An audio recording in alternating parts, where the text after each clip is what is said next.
Hey, what's going on, y'all? Back for another episode of the InFruition podcast, or the Fruitcast, or just making up names again.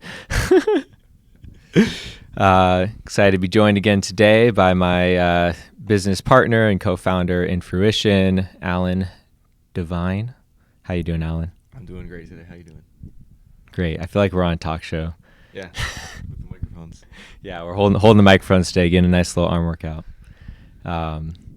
Today we're excited to just jump into a few more topics, things that are meaningful to us, things that we chat about on the regular, and just share a little more of an insider's view of the business, behind the scenes, our friendship, and just kind of how we view life and where things are headed. So, I think just to kick things off, I'd love to start today to hear a little more from you, to hear a little bit about let me check my little topic list here. One thing you wanted to chat about today was like customer interactions and like getting like immediate feedback, and just like how important that is to you as like a business owner, and how that helps you to like want to show up every day. Yeah, kind of as I shared right before we started the cast here, I was having a conversation with our mutual friend Deshay, and he was telling me, with his business, he kind of sells a product and then he never really hears anything back.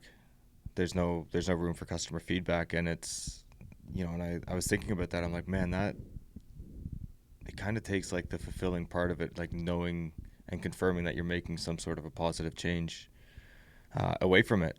And he was, sharing how one person actually like bought his product, used it, and then came back and told him like how much of a change, and like he witnessed the change within him. He like completely opened up and was, really outgoing, whereas when he first met him, he was like really closed off. And yeah, that kind of just spiraled my thoughts, and it made me realize like I'm so fortunate to be able to like make a product that I really believe in. Obviously, we believe in it because we consume it every day. You're literally drinking a smoothie right now. But giving that to the customer and having like the confirmation and the feedback of, wow, like you guys make a great product. Like there's nothing else like this.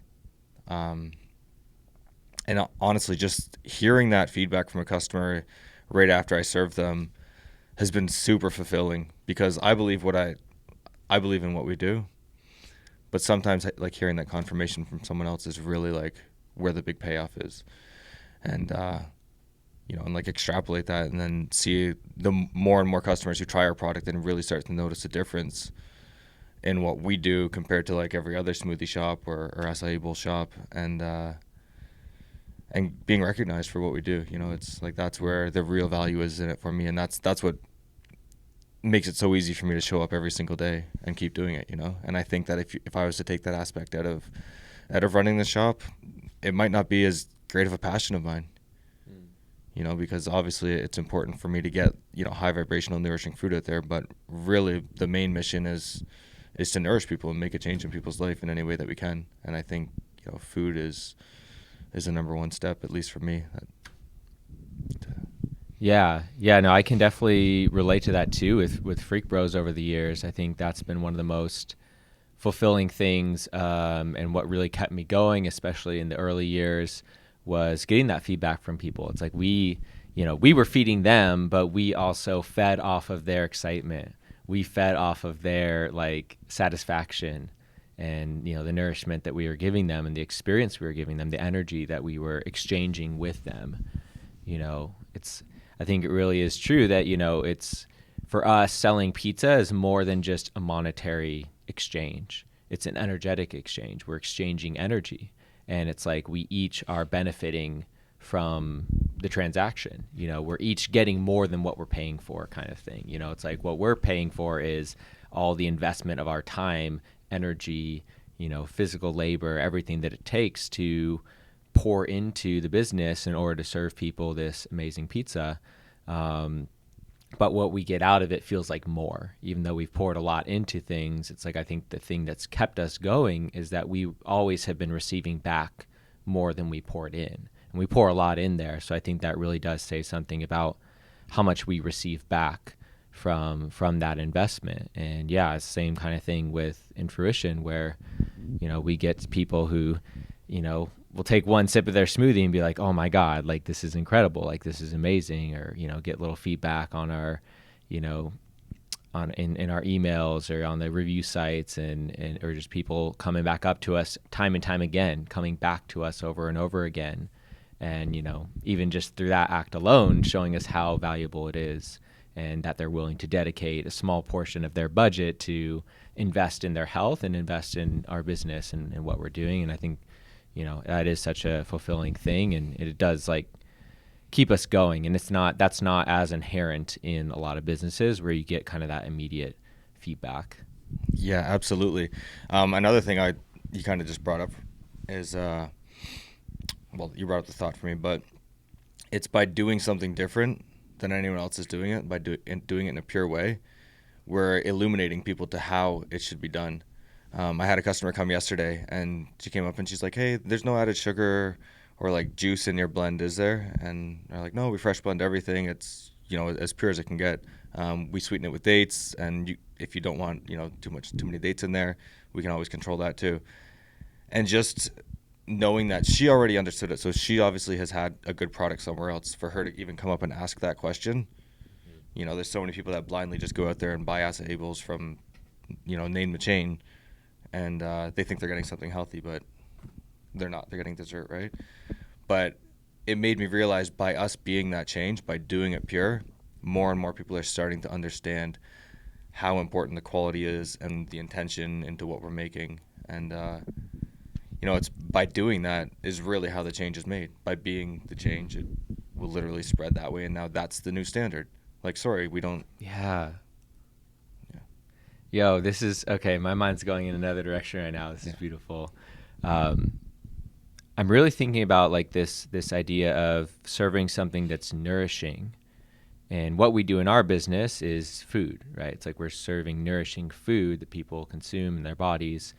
But it's making me branch out and think about other ways that we consume in our lives. And is that nourishing? Yeah. One example that first came up is like, what media are we consuming? And is that nourishing, or is that deteriorating to our health? And I think there's, plenty of examples that we can think of, and, I think just a lot of the media out there that most people come across is just not very nourishing. It's very watered down, sugared up. It's not the pure thing, it's not real helpful information. It's not like, it's just rooted in something else, right? It's rooted in, fear-based is one way I describe it, or just, mixed intentions for why someone is putting that media out there. And even just the way that we consume media. I know for me, that's still, if I had to name like one bad habit I still have, it's like I'm addicted to my phone and just scrolling through media and being very impulsive in that way. Even if a lot of the content I'm consuming is generally more on the nourishing end of things, the way that I'm even consuming it is not the best. Or relationships is another example. Any kind of relationship, any kind of connection can be nourishing. It can really be healing, fulfilling, have us feeling better after having interacted with that person than beforehand. Or it can be draining. It can be life extracting. It can be drama filled. It can be, it can take away from our life force and our energy. And it's just making me think of like how that literally can apply to any area of our life. What is the quality of what we're consuming in our life? Yeah, I don't know if we've discussed this before or not, but I remember hearing a long time ago, and it's always stuck with me. We have 3 homes that we live in, right? The earth, obviously being the biggest, and then our mind and our body. So you have to think of how you treat those 3 homes, and how are you making it the healthiest environment possible. So we all know that what you put in your body has an effect on you. It's been studied for decades now. So obviously, if you go and eat fast food every day, your body's not going to be very healthy, and you're going to notice the effects. You notice physical effects, right? You get out of shape, gain weight, etc. But this new access to so much information and consuming information through your phone, because that's literally what you're doing. You're feeding your mind. It's your choice what you consume, but we do it mindlessly because there's no studies out there, what effect is all this content that you're taking in having on your mind. And, your mind is just as important as the earth and your body. You can't live if your mind is in chaos and what you take in, right? So I remember hearing about all these studies that they're starting to do now just on all the content that we take in and the effect that it's having on the mind and our ability to learn. And man, it was overwhelming when I realized that it really brings it to light. Like, be so cautious what you're taking in, because the stuff that gets an immediate reaction out of you, a lot of the fear-based stuff that's pretty prominent right now in the last couple of years, man, it has a very dangerous effect on you. And if you're doing it mindlessly and you're not even realizing that it's changing your reality, your perception of life, it can ruin your life, man. And I can admit, no problem, like when the COVID thing first started, for a pretty long time I was taking a lot of fear-based stuff, and my mind was not a very healthy environment. And it took me a while before I realized, okay, everything that triggers, some sort of anxiety or some sort of fear, unfollow. And I went through, hundreds and hundreds of follower accounts I was following, and just deleted everything that caused a trigger in me. And then I realized I could have just withdrawn from that whole situation and enjoyed my life as if, obviously being aware of it, but like not being so consumed in it, because a lot of this stuff that does cause fear in us or cause worry in us, we don't really have any control over. It's external, but we do have control how we feel about it and how much we're involved in it mentally. So, I really wish that a lot of people out there that were struggling maybe with this kind of thing could come to realize that, like, you have the ability to withdraw from it, be aware of it, but it's not your reality. Yeah, it makes me really think like how important it is to be disciplined with what we're consuming, and to realize that we have the power to choose what we're consuming. Like you said, you can, very tangible example, you can choose to unfollow people on social media or in real life. It's like there's certain people in my life who maybe for a time, like we were able to be supportive to each other, but then we each went in different directions, and then that person became not supportive for who I was becoming next, and I had to unfollow some people over the years in real life, and vice versa. Other people have unfollowed me because they didn't really resonate with where I was headed. And that doesn't necessarily even have to mean that anybody's good or bad, right or wrong.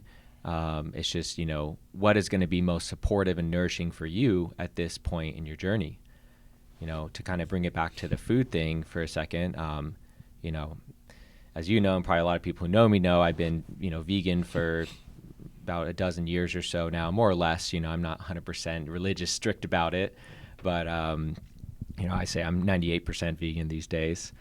Sometimes I use my 2%. Like yesterday, I had a Stoop Kid mac and cheese ball, which was freaking amazing. I Right? Totally recommend. Did you get the dip for it? Oh, dude, yeah, the syrup. Oh, I don't know what that is, but it is nuts. incredible. Yeah, I was like, please put that on the menu at all times. It's so good. Really, Yeah, really shout good. out Stoop Kid. Shout out Man. Stoop Kid. Steve, we love you. But yeah, where was I going with that? Sorry, man. I got sidetracked. I got with the so mac and cheese. distracted It's by so this good. mac and cheese ball, man.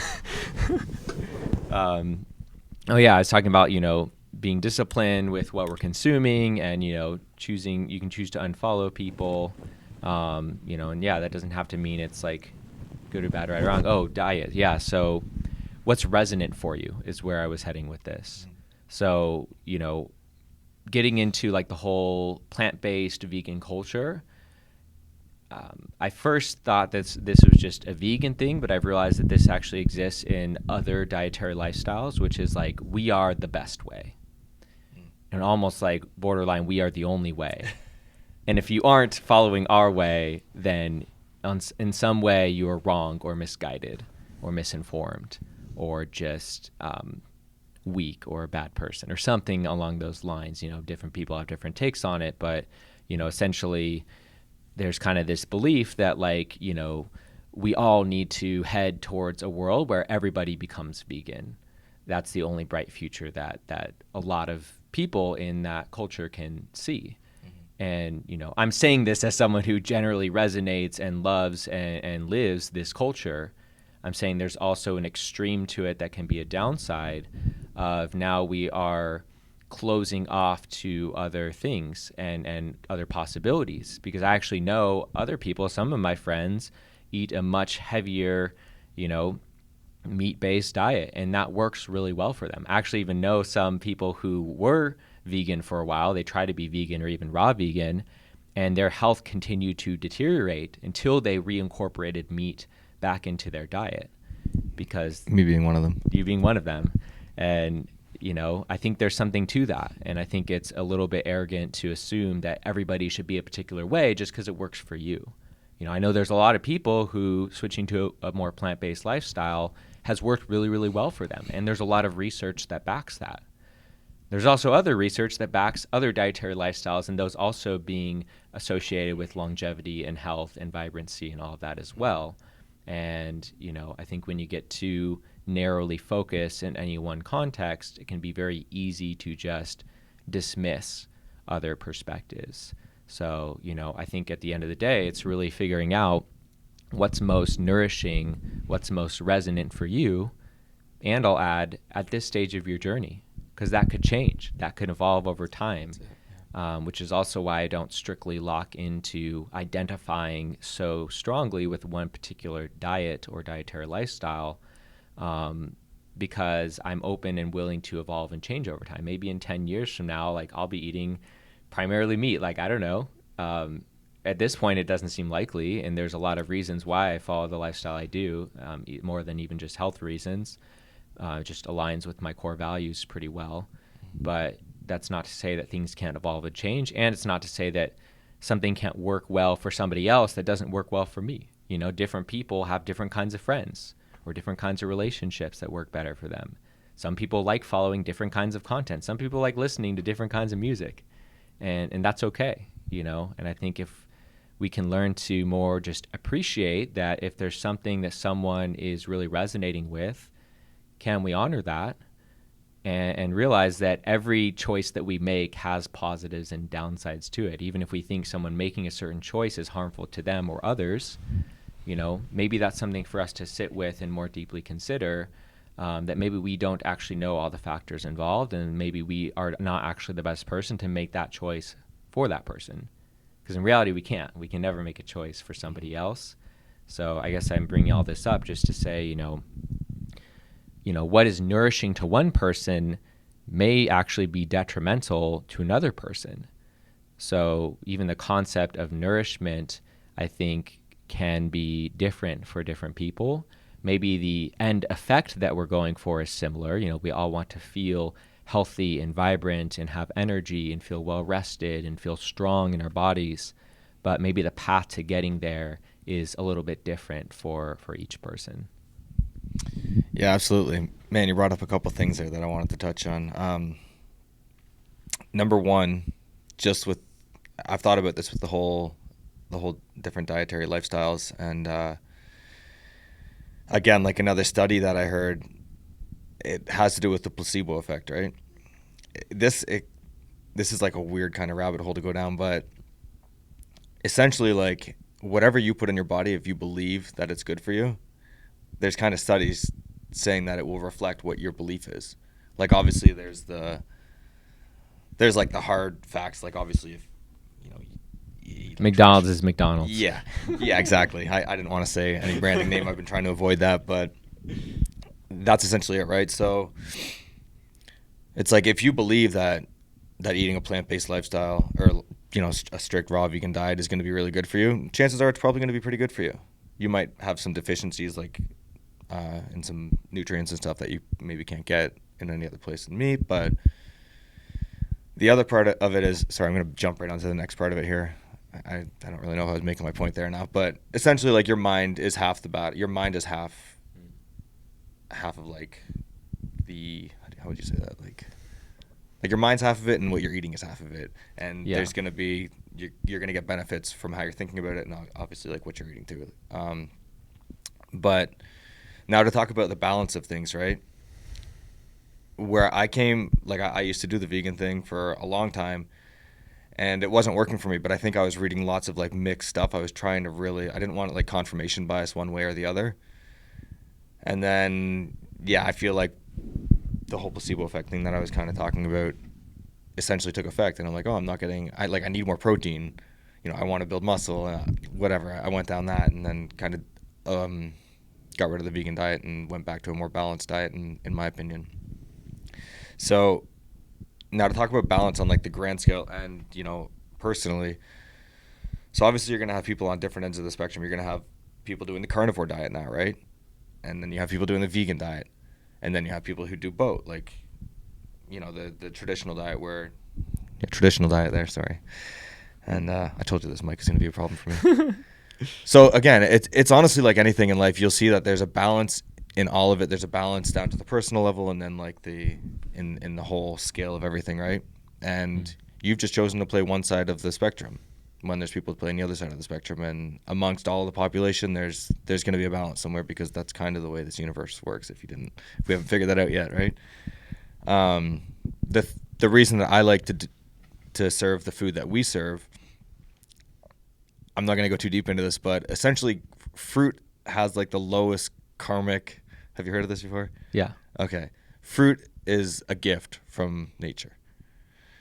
If you want to like take it to an extreme, you're not supposed to pick the fruit. You're supposed to wait until it's perfectly ripened and then drops off the tree and then consume it. And that's like an offering. It's a gift. There's no karma attached to it.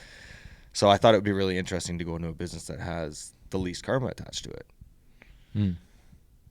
Again, I was in like a weird period of my life when I decided this, and I'm super stoked that was the part of my life when we decided to go on this journey with this business, because I mean, it's been nothing but good. Like, I absolutely love what we do, and I really believe in what we do. And it's funny, anytime I've had a career where I believe in what we're doing, I've been very successful at it. I don't know if I've ever shared this with you, but I used to sell timeshares in Mexico. Did you know this? You mentioned this before, yeah. Yeah, and I was really good at it. And do you know why I was really good at it? Because you believed in it. Yeah, because I wanted it. I was like, this is amazing. This is like buying real estate that you can literally sell back to the place you're buying for a higher cost, because as real estate goes up, as the market goes up, so do the timeshares. And now it's forcing you to take a vacation. It's already prepaid for. It's like free vacationing. And if you want to cash out, you can cash out. If you decide it's not for you, sell it. It was so easy to sell. But the people that have been there long enough saw like all the things that I didn't see, like the blind spots in it, like the extra fees and like stuff like that. I didn't really take note of because I didn't personally own it. But they saw all that stuff after a few years, and then they weren't as successful at it because they didn't believe in it anymore. For the record, I still actually believe in the timeshare thing. I would love to eventually buy one. It's just a couple of little extra fees. I'm not trying to sell it, but Anyway, kind of went off on a tangent there, but I really believe in what we're doing, and I think that's what I'm trying to like drive home here. And it's really nice to do something that we believe in and see it having a positive change on the world. Yeah. Yeah, and to kind of like go off that point but pivot a little bit, one of the questions that I probably get most often as like a business owner, for almost 10 years now running a hospitality business is, isn't like staffing horrible? Isn't that awful? Like having to work with employees and like, oh man, like, yeah, I never trust my employees to like run things right. And, I think we've really been figuring that out. Obviously I've had a number of years that I've been figuring that out on Freak Bros. And I feel like over the last year and even just the last 6 months, I feel like we've hit a whole nother level of trust in our employees to really run things well and care about the business in a similar way that we do. And I really see that in how they show up and behave and treat the business and, act each day. And, for me, I was at a dinner party the other night at a friend's wedding, and me and Josh were there. And, like this woman was asking us like, oh, like, yeah, isn't it really hard to find good help, good staff? And I'm like, actually, no, like it's not for us anymore. Not that we haven't had our challenges over the years, not that it doesn't take a consistent effort that we have to continue putting in, but we actually have really good staff, I think in part because we have a mission that they believe in. and we're able to convey the importance of that mission to them well enough that they care about it as if it's their own in a way. At least there's a small piece of it that feels like it's theirs. And it has nothing to do with having to actually have ownership percentage in a business or, be taking the extra profits, which first few years of the business, there aren't even any profits. So, but there's a lot of risk and there's actually a lot of downsides that I think also most people who are employees don't realize that, we are taking on all the risk of the business. But, I think, regardless of that, it's like our employees understand the importance of what we're doing in the world. They understand the importance of the positive effect that we're having on people, that we're feeding them this nourishing food, that people are investing in their health, and that's something they want to support and get behind. It's a mission that they can feel connected to, and they understand how the work that they're doing in the business is contributing to this bigger mission. I know when I was at Chipotle, which, overall I really love Chipotle as a brand. There's a couple things like with any business that I wasn't as much of a fan of, but one thing they really instilled in us was, they had kind of a set of core values that they had us memorize and recite. They also had their mission, which was to, what was it? It was like basically to change the way people think about and eat fast food, to essentially make it healthier to have fast food. And that was a mission that I could get behind. That's a mission that I could support.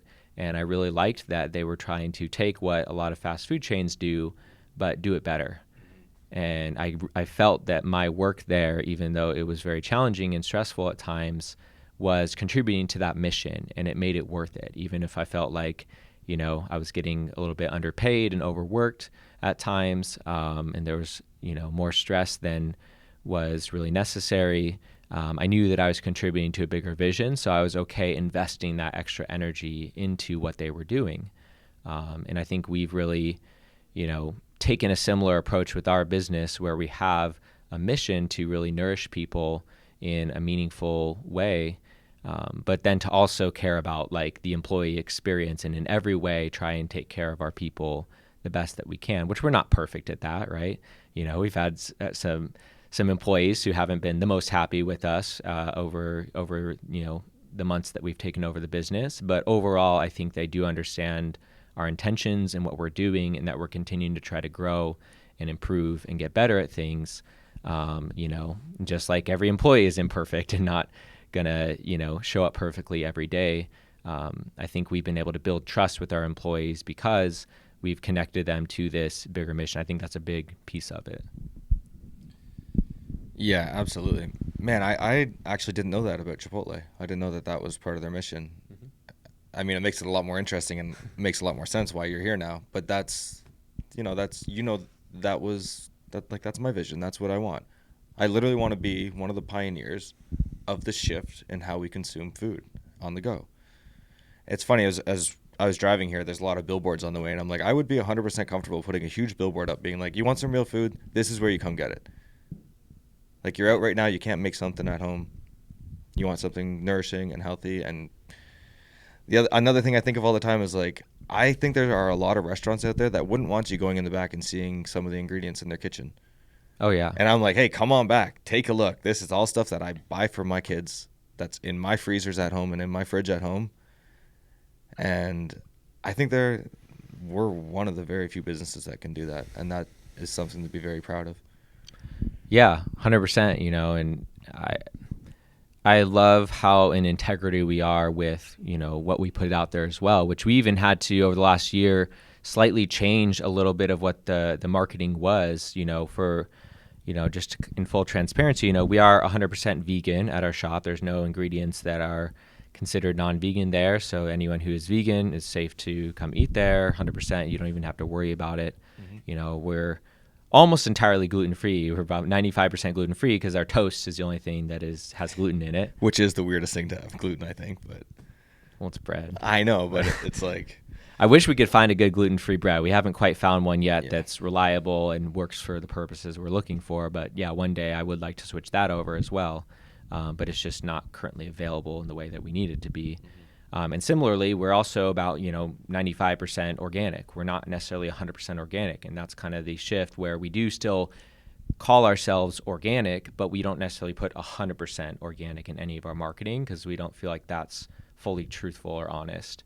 But we are still, being 95% organic, I think is high enough to say that generally, yes, we are organic. The two things that I can think of off my head that aren't organic, one is the triple berries that we use in our berry basic, which, we just can't find any organic versions of that. And to try to piece it together or get fresh stuff and freeze it, fresh stuff is usually 3 times more expensive than frozen. A lot of people probably don't realize that for the amount you get. So it's totally unsustainable. We would have to charge a ridiculous amount for that product. So for now, that's just one exception we have to make. And then almond butter is also non-organic as well, because the organic version is almost twice as much as well, which is also would substantially raise the price of any of our items that have almond butter in it. But even those, it's like I would love to work towards getting to more and more closer to that perfection of like 100% organic. But that's not the point either. And the point isn't to, it's funny, one of our slogans is pure nourishment, but the goal isn't to be a purist. It's not to be so religious about it that you get upset when one small little thing goes wrong or is not aligned with what you're doing. I think human beings need to have a reasonable enough flexibility that not everything is within our control and that there's small imperfections that we always have to deal with, but that by and large, we're doing our best to stay in integrity and to be honest about things.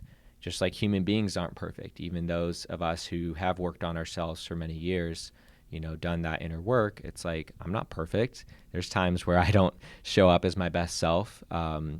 It's never intentional, but I give myself that grace. And I think that's really the message I want to drive home here is like, it's important to have grace with ourselves. It's important to have grace with other people. And it's important to have grace with even businesses, especially businesses and especially people who clearly are trying their best to be the best version of themselves. And that's how I see us. And that's why I'm okay with, where we're at currently on our journey of, organic is we're doing our absolute best that we can do in this moment. And we're going to keep getting better. I think there's always a small thing you can pick apart in someone and find something wrong. But I think it takes more of a character to really acknowledge someone for the fullness of who they are, and especially if most of who they are and who they're being is really, really good. I hate when I get into that mentality myself or I'm experiencing other people where there's so many good things in front of us and there's so many good things about our connection, and you're finding like the one thing that is wrong. Like nobody feels good about that. Yeah, that's kind of what I was going to say is like, even if we had frozen organic raspberries or triple berry or the organic almond butter, if someone wants to pick you apart, they're going to pick you apart. They'll still find something to make you wrong about. Yeah, pick one of the other 26 items off the menu or whatever. Like, yeah, I don't know, man. That you said it almost perfect there. Like, perfection isn't the goal; it's your intention. I think that really matters. And I know our intention is good. Our intention and our follow through, our commitment and our daily action to try and get better in small ways. That to me is important because intention alone, sure, the road to hell is paved with good intentions. That's partially true when intention isn't followed through with action and commitment and continuing to refine and expand our awareness on how we can actually create a positive path forward to a better reality. And I think that's, I think not everybody has those pure good intentions. They're not actually trying to be the best version of themselves, or, the businesses aren't actually trying to improve their ingredients or what they do, their practices, how they treat their employees. We're actively doing our best to try, which doesn't mean we're the best or that we're perfect at it. We've had our issues over the years, even in recent times, but, the general experience is that is who we are. And that's how others experience us. And that's why we have consistent, reliable staff to work with us and to help contribute to the mission. Even right now, our shop is open. We're selling smoothies and acai bowls, and both of us are here because we have 2 incredible staff members who are there holding it down for us right now. who we fully trust and are amazing, and we know they're kicking ass and taking names down there and creating amazing experiences for people. Absolutely. Yeah. It's kind of funny that this is the day that we're doing this podcast, when it's Caden's first day at InFruition, who is, pretty much your right hand man, or well, he's one of our shift leads at Freak Bros. There you go. He's your shift lead at Freak Bros, and now he's starting with InFruition, where his partner is essentially my shift lead, or our shift lead for InFruition. And I'm excited to hear how their shift goes, and just kind of see how that pans out. Sorry, it's a little side note here. Did I tell you I've been like quizzing Caden every time I see him?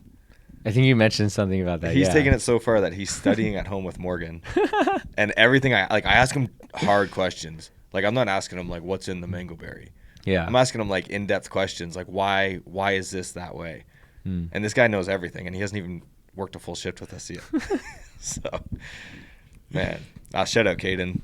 I already knew you're doing an amazing job, and I'm stoked to see you in the shop there. Oh yeah. Yeah. That's awesome. Let's see. I feel like we've been flying through our topics. This has been awesome. Oh yeah, there's one other main topic I really wanted to get to today, which is talking about like life balance outside of work, or like with work.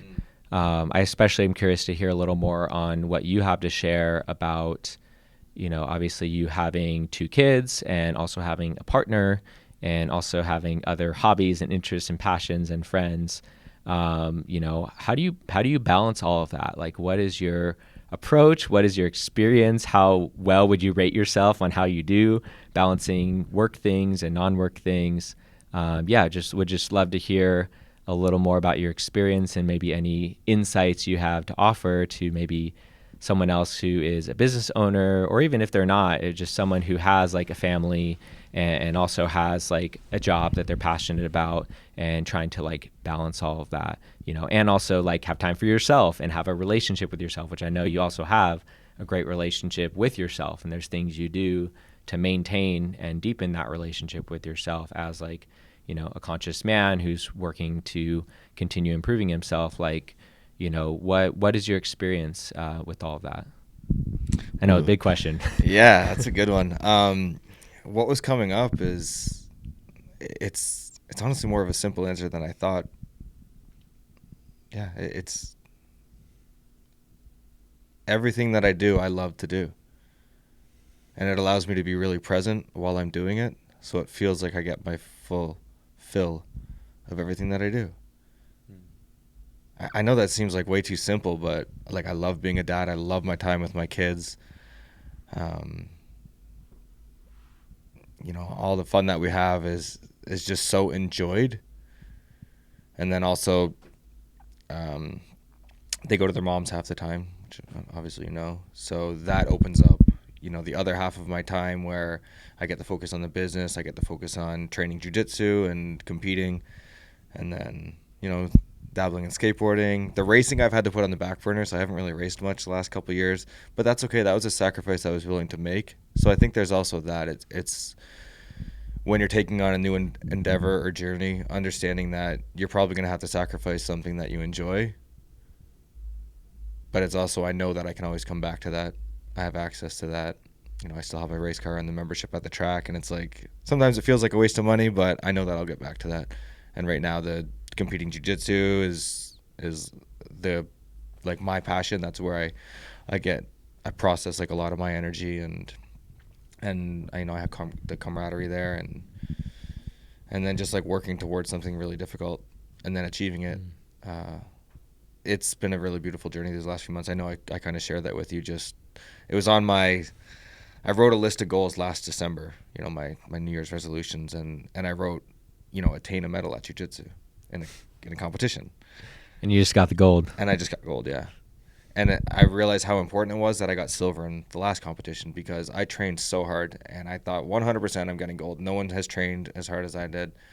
No one has like got their diet down, the stretching down, like the whole lifestyle around that.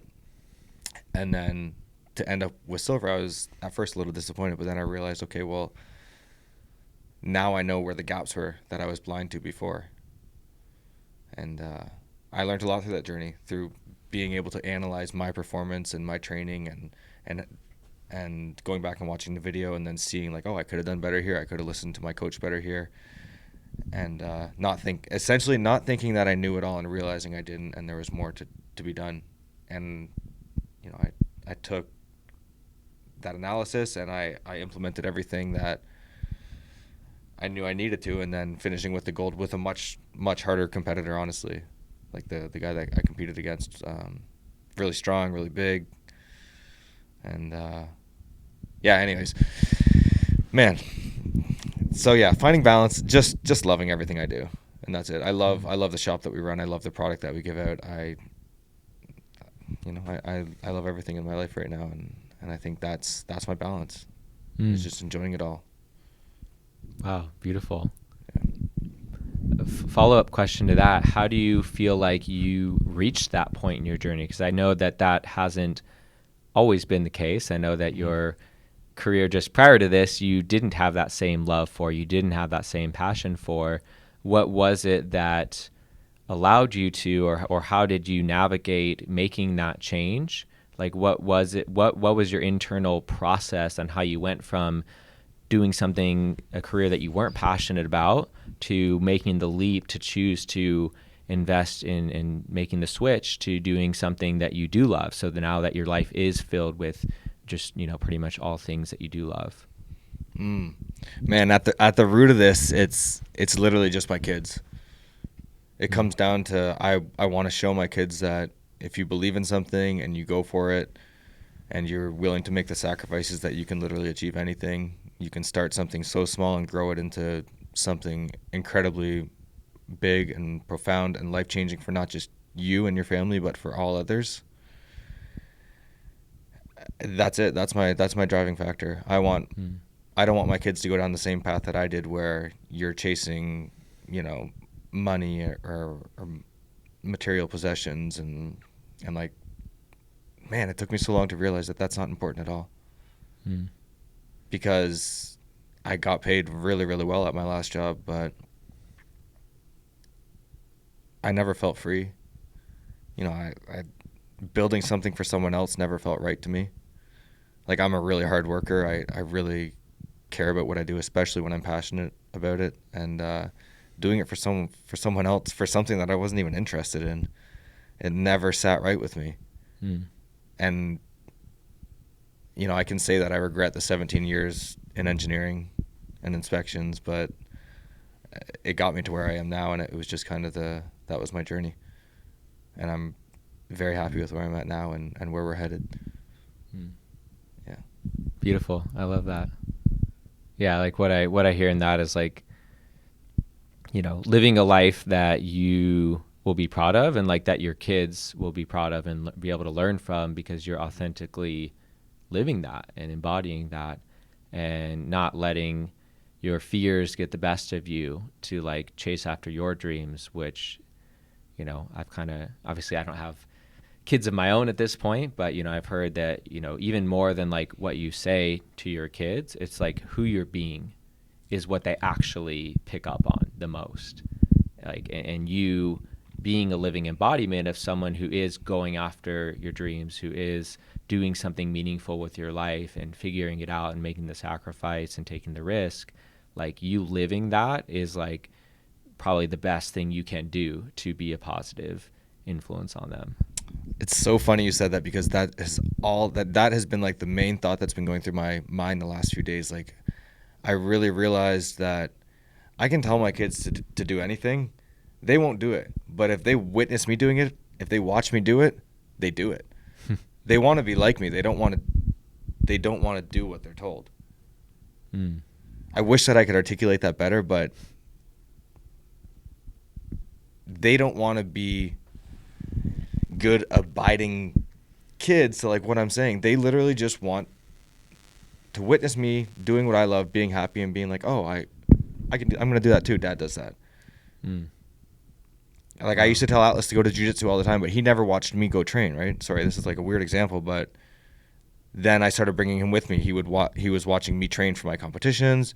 And now he's obsessed with it. He has gone from like just like the average kid there, like rolling around having fun, to like he's a little killer now, in like the best, in a nice way.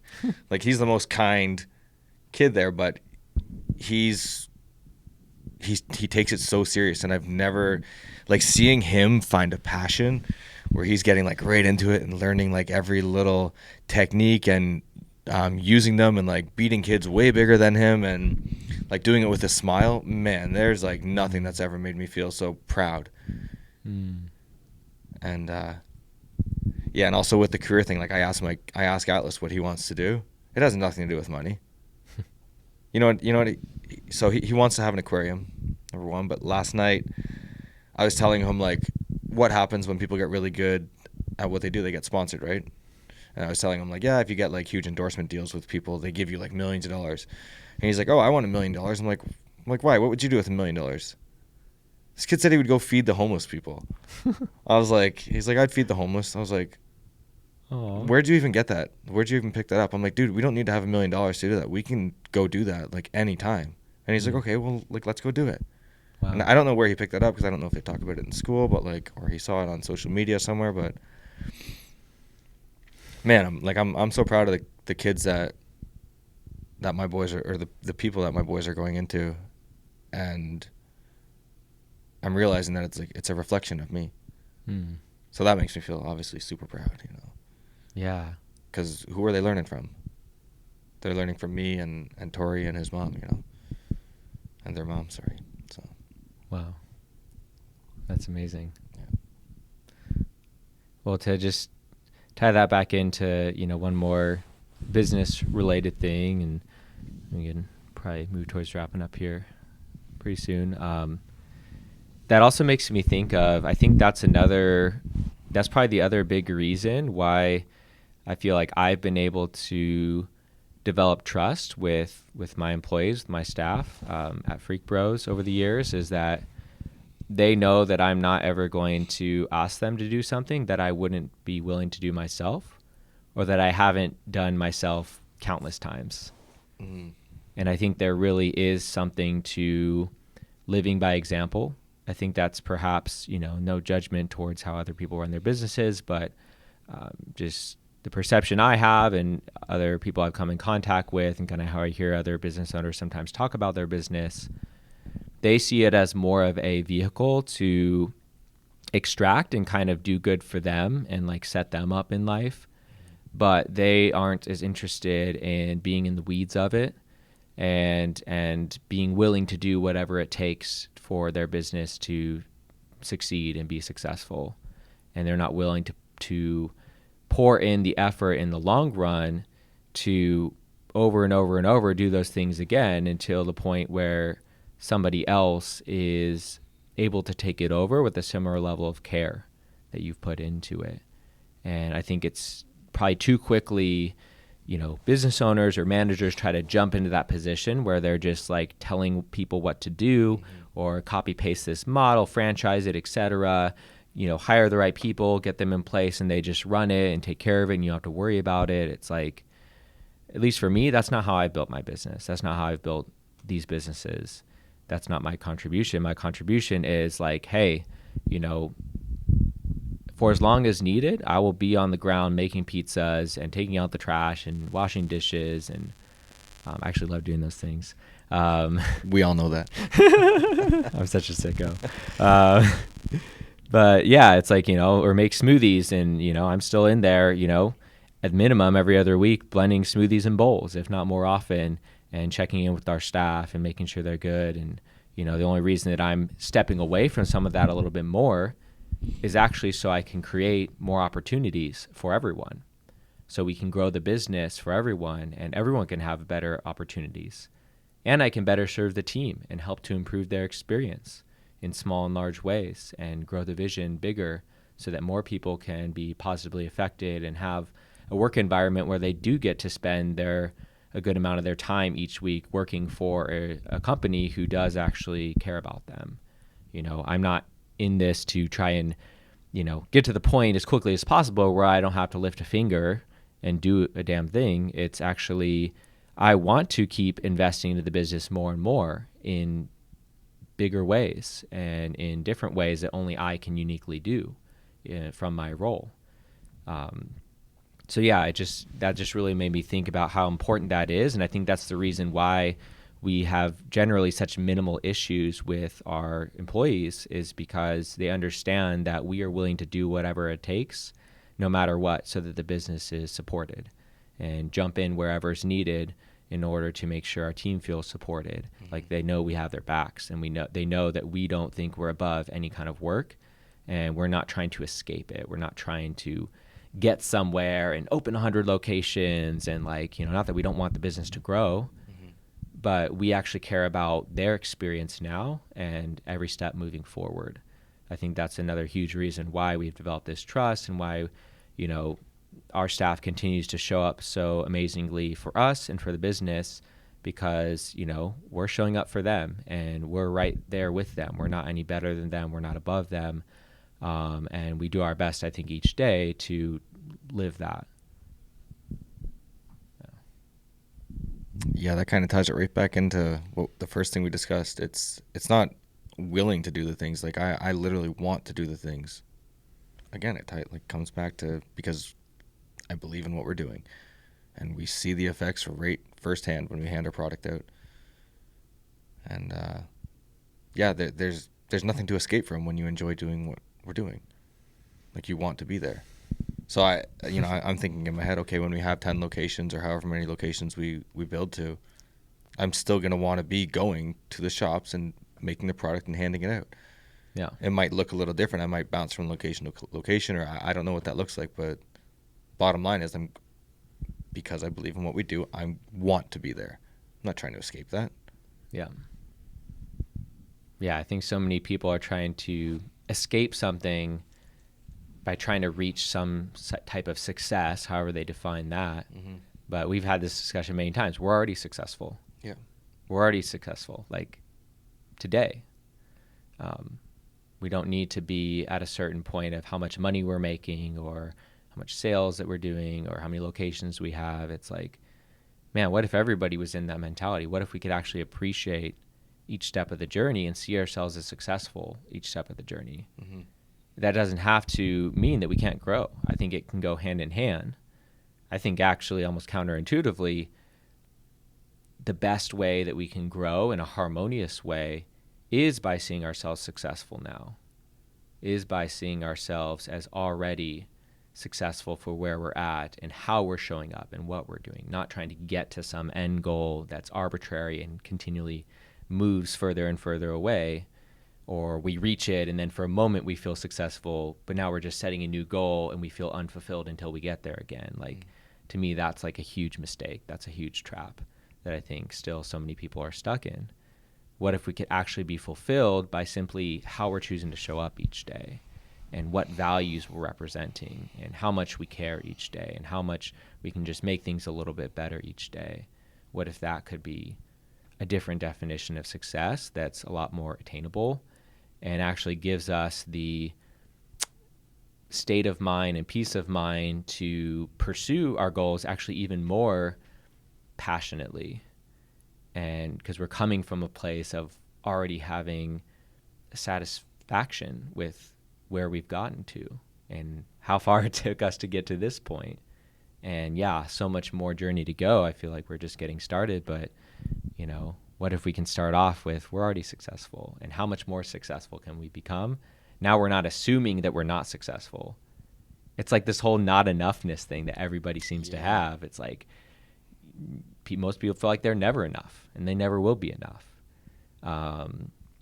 Literally certain religions, and we won't go in there, like literally that's some of their core fundamental beliefs, is that you will never, ever, ever be enough until the day you die and you're judged or whatever it is. But it's like in this life, no, like you're almost destined to just live in a semi-hellish state, and feel empty and feel imperfect and feel awful. And you're always trying to make up for something that you'll never be successful at. What if we could actually say no to that and say, no, like we are successful now, we are enough now, and we can become even more. We can. It's our perspective. We get to shift it however we want. Yeah. When it comes to growing the business, it's not really like a monetary thing for me. I want to be more accessible. I want more people to try our product and realize it's not that I don't like saying we're superior or whatever, but I want them to realize that the other places aren't being pure. So why support them? If you want to make a better world, you got to essentially, be the change you want to see. And I would love to see more accessibility to healthier foods and pure foods.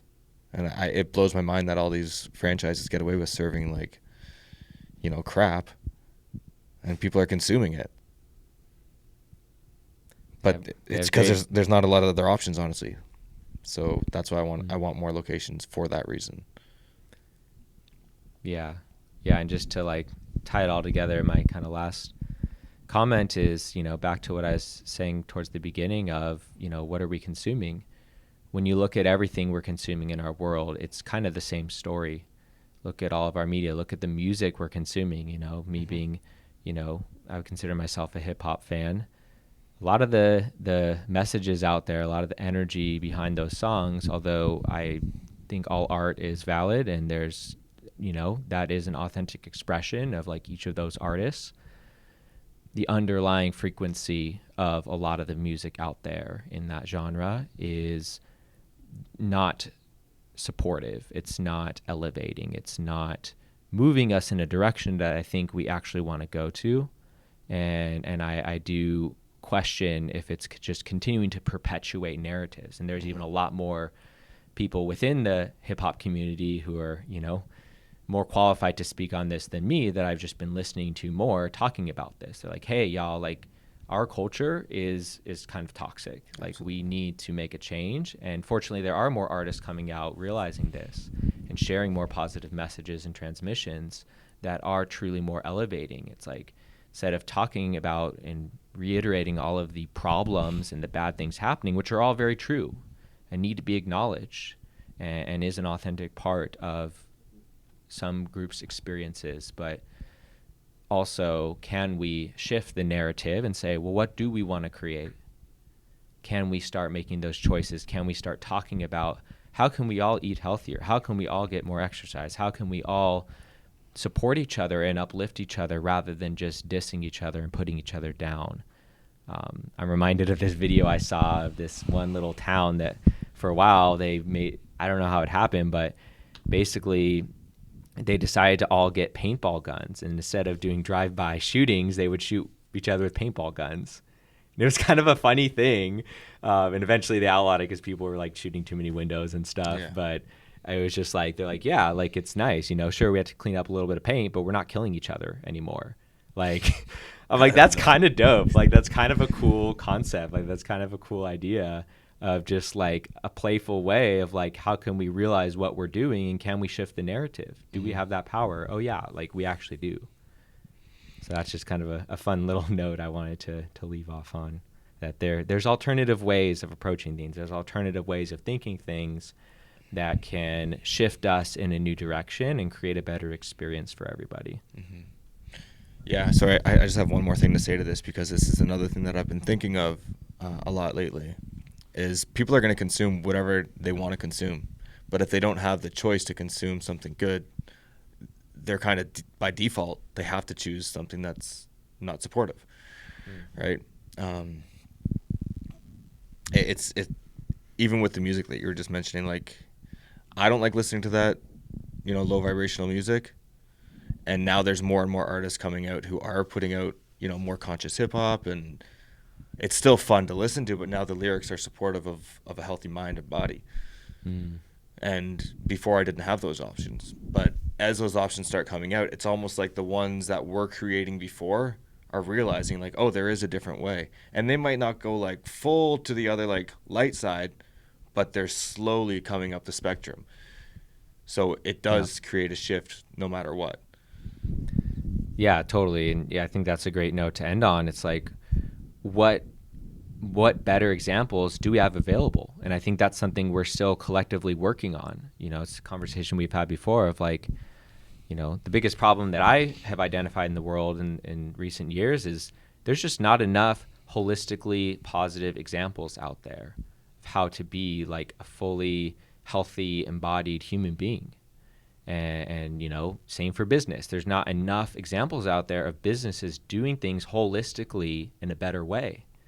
There's so many businesses who maybe in certain ways they're doing things really cool and really good and kind of next level, but in other ways, it's like maybe they do put out an amazing product, but they don't treat their staff very well, or they don't care about the environment, or they don't care about their community.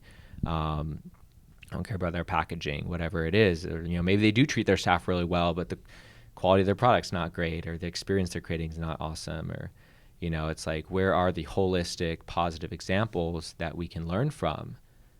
Because otherwise people will consume what's out there. If all that's out there is a bunch of cane sugared up acai bowls, that has just a very little amount of that sorbet and just a ton of, again, super sugary granola in there, that's what people are going to consume. And if they're marketing it as healthy food, that's what they're going to think. They don't realize what it is because they don't know that there's a better alternative available. But they're trying. They're trying. Yeah. Not the companies. I mean, the people are trying to get healthy food. Yeah. But they don't even know what it is. So that's where we fall in.